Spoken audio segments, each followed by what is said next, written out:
all wired up, all of it. Yeah. Well, it's fine right there. Okay.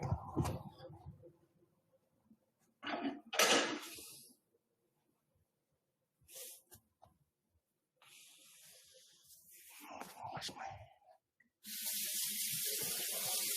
Huh? Yes, I do.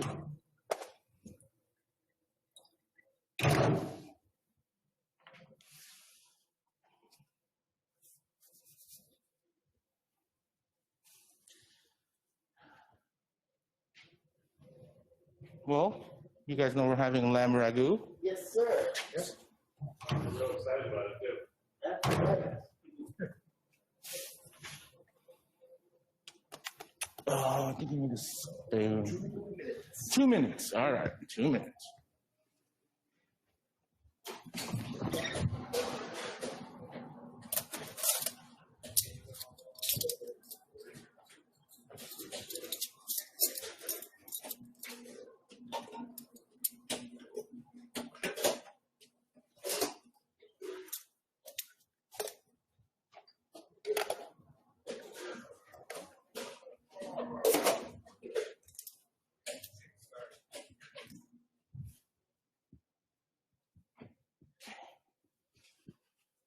Last couple of things. Should be getting So have you ever rented a condo when you're on vacation? like an Airbnb. Yeah. Or where you have a kitchen and you have to cook with an electric stove? Yeah, I have an electric stove at home. Oh, is that right? Yeah, yeah. Some of us are not so lucky. Yeah, that's all we have. So, Oh yeah. Oh, you have electric here? Yeah. Oh, okay. Yeah. So, I noticed it's so easy to change the heat on this thing that Yeah. those electric ones, they just, I think once you get used to it, though, like if you've been cooking it with it for years, I really don't notice a difference. Oh, is that right? Good. Yeah. Really? yeah, I I noticed. like your mask. Yeah. There's Jason's wife did this, Michelle, right? Yeah. She put the emblem on there No kidding. That's cool. or logo, whatever you want to call it.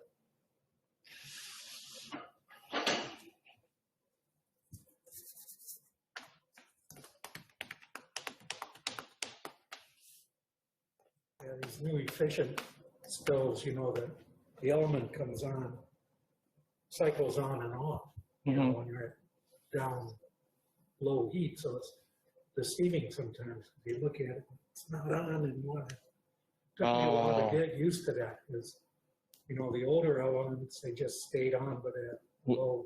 Yeah, and you can see it, right? You can see it. Yeah.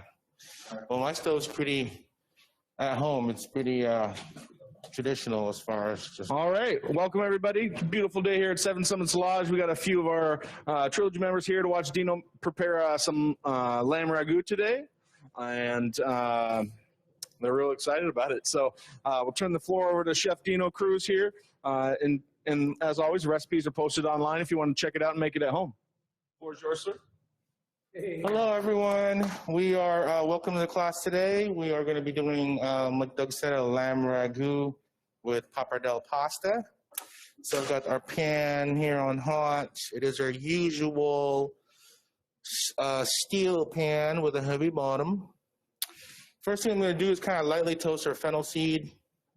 This is one of my old chefs. She showed me this trick when making cioppino. Is just kind of really toasting that fennel seed. Obviously, it's going to add a lot of flavor. So I'm going to do probably just a nice teaspoon since we're only doing 2 servings today. So just going to kind of, the pan's already warm, so just going to kind of let it toast lightly before we add anything else to it. Okay. And then we're going to do a little bit of prep work. We're going to get our mirepoix ready, which is our carrot, celery, onion. So one of the main things is really mincing it as fine as you can. Oh, is that better? Okay. So I did do a knife skill class in chopping techniques. I think we're only going to need a half of one. But really, you're just going to slice it almost to the edge where it kind of fans out. And then you kind of do this, slice flat blade about 3 or 4 times. And then you're gonna go ahead and get it all nice and minced without having to spend more time than you need to on it, because then the more time you spend on it, the more tears are gonna flow. So, unless you're looking to have a catharsis of some sorts with onion, then if not, we wanna get through it as quickly as possible. Okay, so we have our onion there. So it looks a little heavy for 2. So we're gonna just see what we're gonna need from it. And then our celery, same kind of thing. We're just gonna do nice little strips before we chop. In essence, creating a mince effect, just like the onion. Okay. And then we have our carrot. I cheated a little bit and got some matchstick carrots instead of having to do a whole carrot and then peel it. So this is a little bit easier. We're just gonna finely chop it.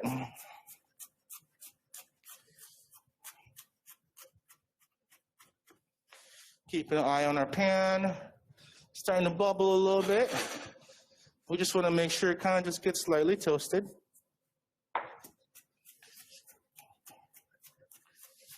I think every time you use fennel seed, I would really recommend toasting it.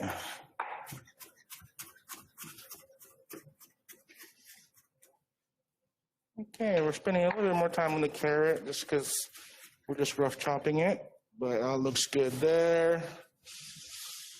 And then we have our rosemary, parsley, thyme. I already kind of grouped it up, and sometimes the stem is soft, and that's okay to leave in there. It doesn't have to be, it really depends on the stem. Like if you're able to like bend the stem like that, it honestly should be fine in there. It's when it starts getting woody and hard on the stem, that's when the ones you want to get rid of. But we're gonna go ahead and discard this. So we have our little RPT, rosemary, parsley, thyme. All fresh, of course. Okay. Again, let's check on our seeds. I'm trying to smell it through my mask, so I don't know if it's gonna permeate the mask here, but because it's such a small amount. Okay. You just want to make sure your herbs are finely chopped. Otherwise, you might get rosemary stuck in your teeth. So this is another good way to do it. Just kind of letting it bounce off the cutting board there.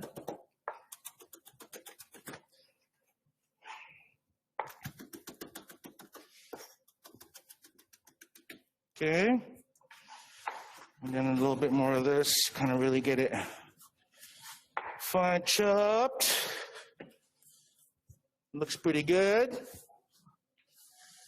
Well, maybe another little, there we go. It's just never fine enough, If you don't chop them enough, you get teased and they're like, well, are you making broccoli florets? No, because the parsley's not chopped enough. All right, so we're lightly toasting our fennel seed. I'm gonna kind of show you guys on the camera there. It's in there. Oh, I can smell it now. Yeah, I'm smelling it now. So at this point, we're gonna add our lamb. So I did about a ½ pound of lamb. We should be good for two. Okay. We want to make sure we change our gloves in case we touch anything raw with that.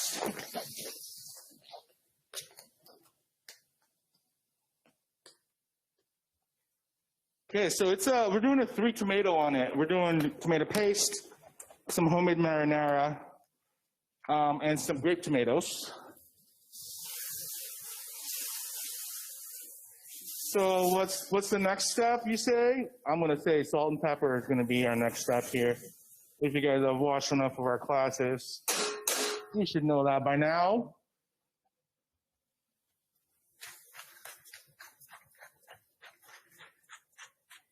It looks like our heat dissipated a little bit. We're gonna turn it up here.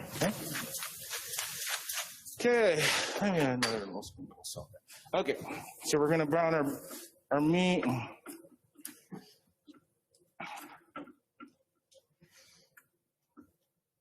So we want to consistently medium to high heat. So it kind of went down a little bit. So let's give it a second here to get caught up before we add anything else to it.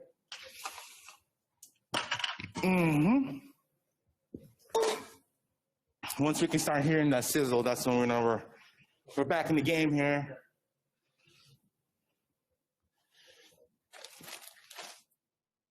So we have our tomato and our tomato paste.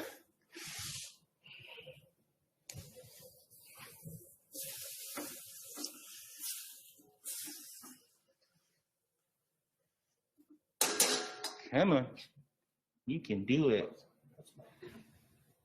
That's not good. Oh, okay. I was able to smell the fennel seed for a quick second there.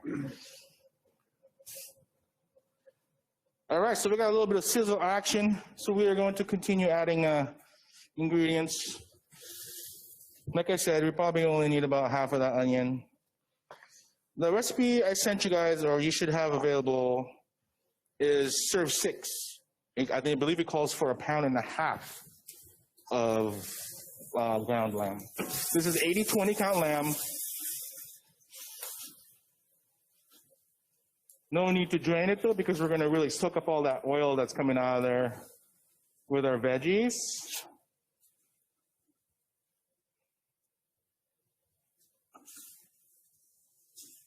So at this point, we're really just sauteing our lamb. So first step, again, just to recap, toasted our fennel seed with a little bit of olive oil, then added our lamb, seasoned it up, added our celery, carrot, onion, and I'm also going to add, probably not all of that, but this is some really beautiful looking cherry tomatoes. Got nice different colors in there, or grape tomatoes, excuse me.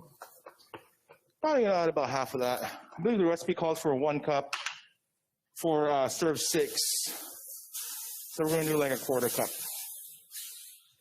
It still looks like it's gonna make a lot more, but that's okay. Leftovers are always fun.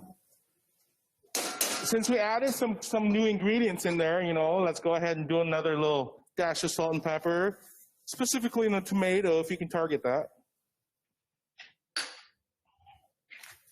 So we're just gonna try and blister our tomatoes here in our pan.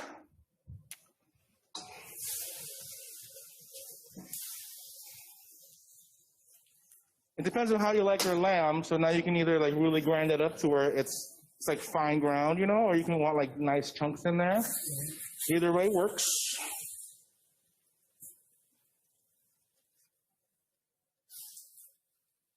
All right. So we got that going pretty good. So we are done with this. At this point, about halfway through, we're almost halfway through. Then I'm going to start introducing other ingredients like our cumin and ground coriander, just a little bit. We're going to let the tomatoes get blistered a little bit before we add that.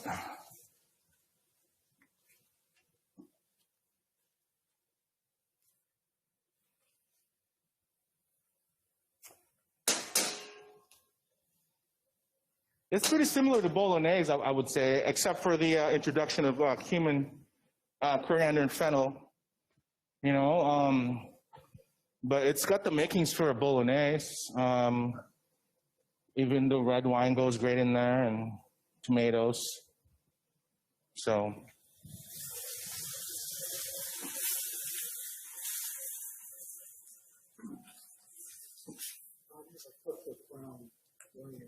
You don't have to worry about it something much.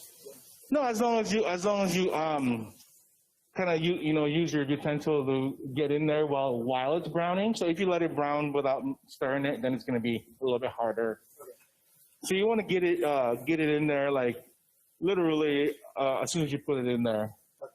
Once it starts cooking, then it'll get harder to break it up. Yeah.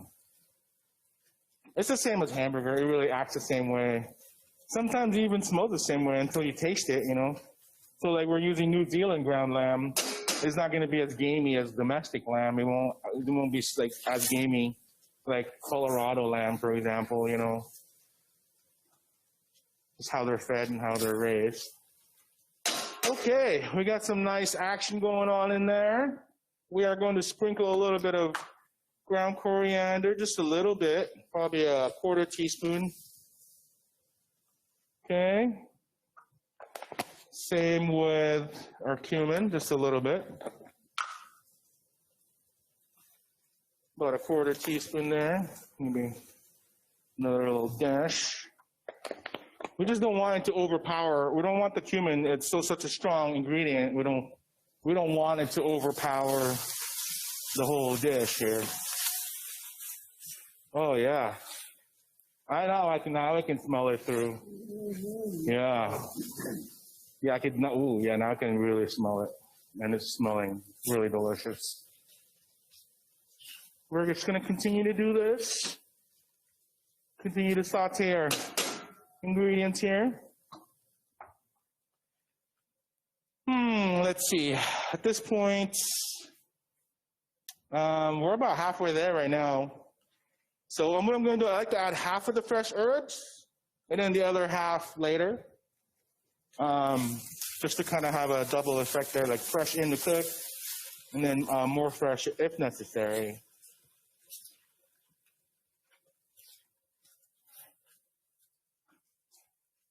So again, that was only about half of our chopped herbs, leaving some out for possibly garnish or possibly if it needs more in a little bit, you know. Okay, so at this point, we are going to start our helping our product brown by using a little bit of tomato paste. So I used about 2 teaspoons there.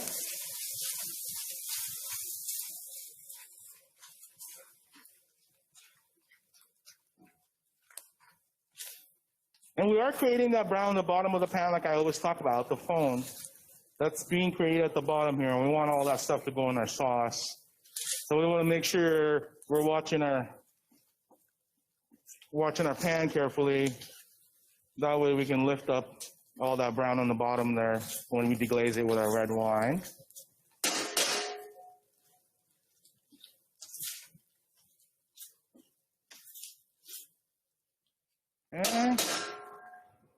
Okay, so at this point we are pretty ready for our red wine.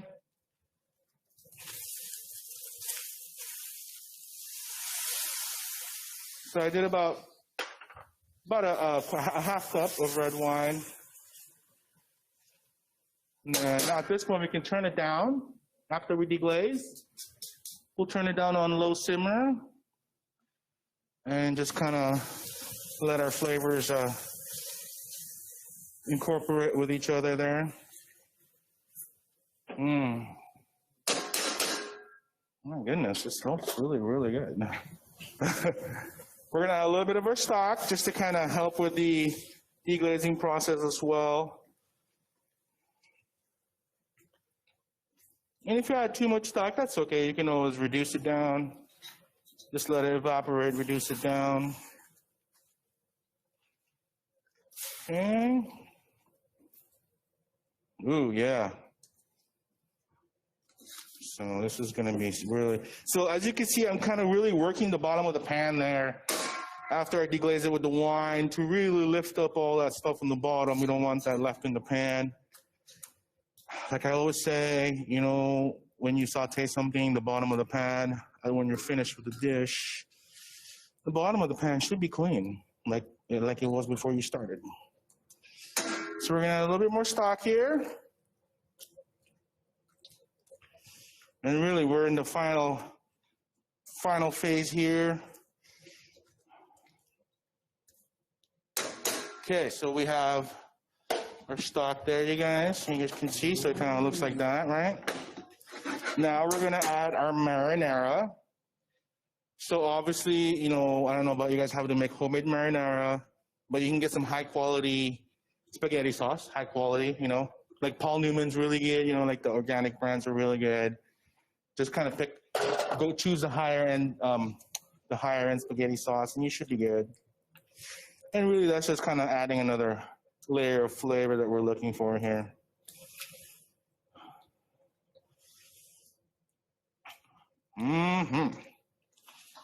Okay, and all that's left at this point is fresh mint and ricotta for our topping.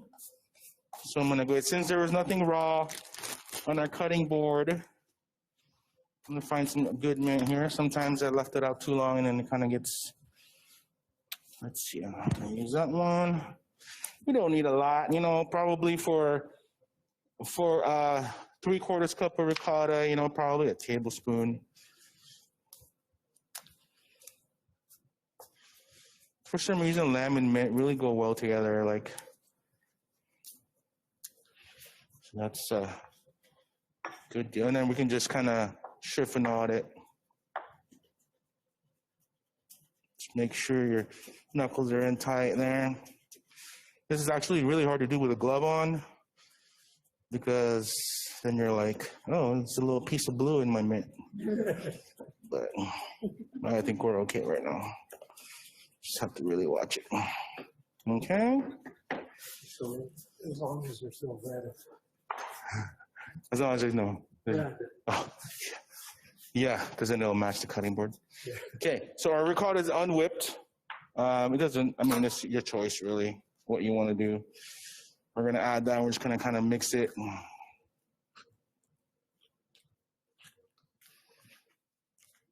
And this is just kind of like a little topping for our pasta. It's kind of like, say, where you were to put, you know, fresh Parmesan on it. We're going to do fresh ricotta cheese on it.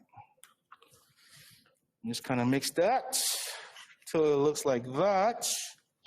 And we're going to put it over here by our dish. Okay. Let me go grab our pappardelle pasta real quick. Give me about 30 seconds. I'm going to need this bowl.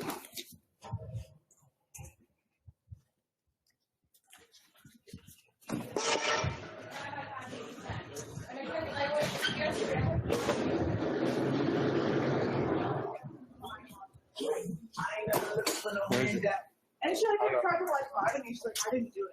I was like, you totally fucking did it.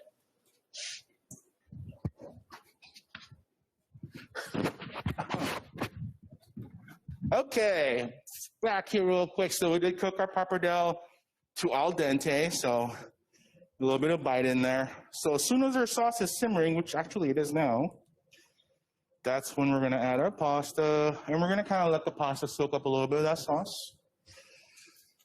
Okay. So we're just gonna, oh, you guys, this is gonna be so delicious. Also, another option I've seen it with cream. You want it with a little bit of cream in there. Now is the time to add it in there. Maybe just a splash.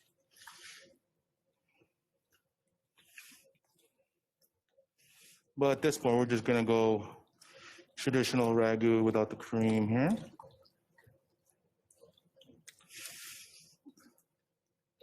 You don't want to stir it too much because then it'll mess up it'll start chopping up the noodles. But we're gonna let it simmer with the noodles about a couple more minutes here, just so you guys can see. That's what we're looking at. And I think no more salt, but I think a little bit of fresh ground black pepper. I like it zesty. What else? I know there's one other thing. Oh, yes, the rest of our herbs. Now would be a good time to add that. Probably don't need all of it, but so now it even looks better with the fresh herbs on there. And then we got our clean serving utensil that I'm going to go ahead and use now. Oh, you guys, I do have to taste it real quick just to make sure, because I'm serving it to you. I want to make sure I'm not going to be embarrassed by it. Yeah. So let's see here.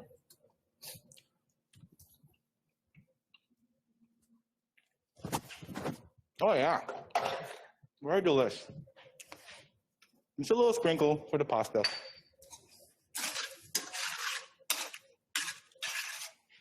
We're almost there. I mean, you can also use Parmesan if you guys wanted to, you know, but traditionally it's with ricotta. Or you can do both. Unless, of course, there's a dairy allergy. So at this point, we're just ensuring that the pasta gets reheated to the proper temperature, 165 degrees.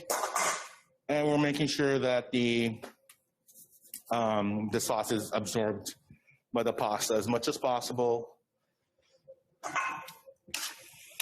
Also, we don't have, another option for this is to kind of do the mint separately, you know, like sprinkle the mint on there and then slap the ricotta on there.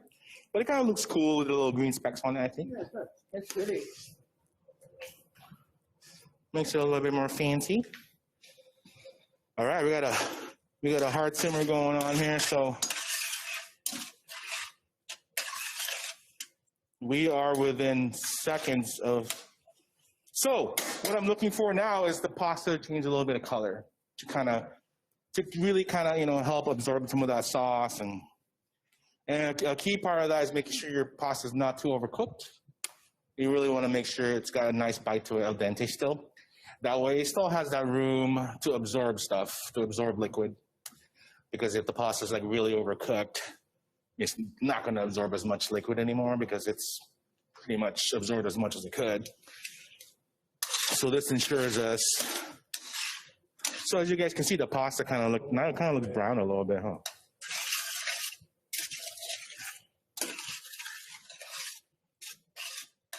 And voila, we are done. Okay. I think a little more sprinkle of fresh herbs, you guys. Just another little sprinkle. Not gonna hurt it. Oh yeah. And the fun part is our plating. Well, it's all fun, of course, but it's always fun to plate it and kind of see your creation.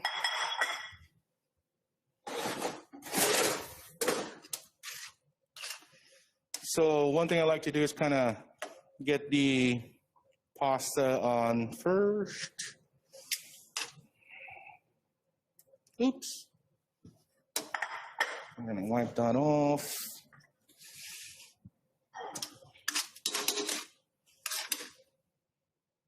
Oh yeah.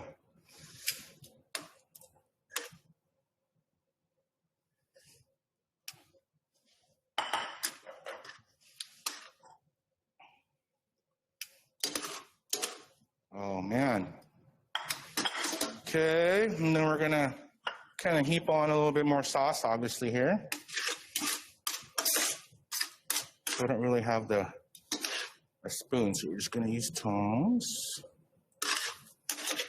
You kind of want to let that tomato be on the top there. Adds a little bit of color, yeah?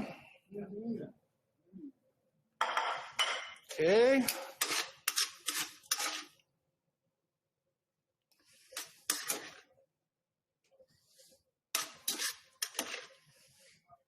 Oops, sorry about that. Okay. Now we got a little bit more sauce because you guys are gonna have seconds. And I'm gonna give it a quick plate wipe here.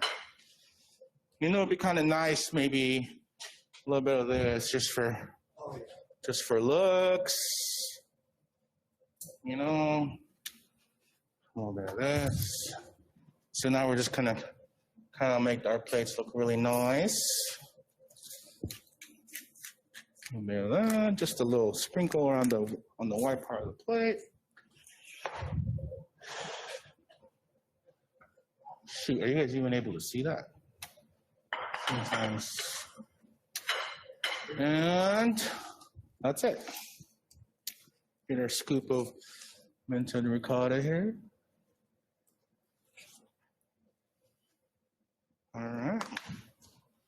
Voila, there we go. Lamb ragu pappardelle. Obviously, you don't have to use pappardelle, but I love pappardelle with it. Any kind of long pasta would work great. Thank you very much for joining us today. We'll see you next week.